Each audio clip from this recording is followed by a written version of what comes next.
பிறப்புக்கும் எல்லா உயிர்க்கும் பிறந்த பின்னர்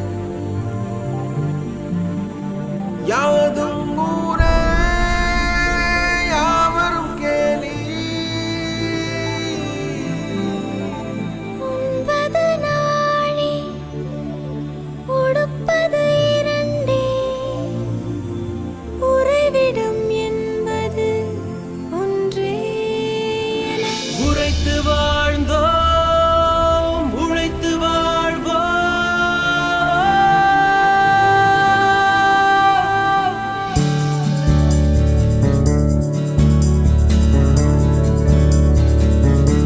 தீதும் நன்றும் பிறர் தரவாராயனும்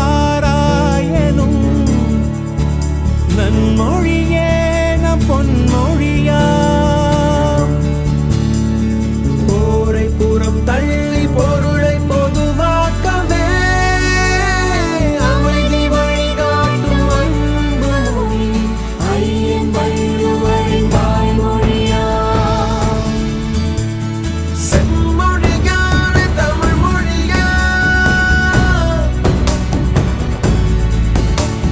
செம்மொழியான தமிழ் மொழியா, செம்மொழியான தமிழ் மொழியா, செம்மொழியான தமிழ் மொழியா.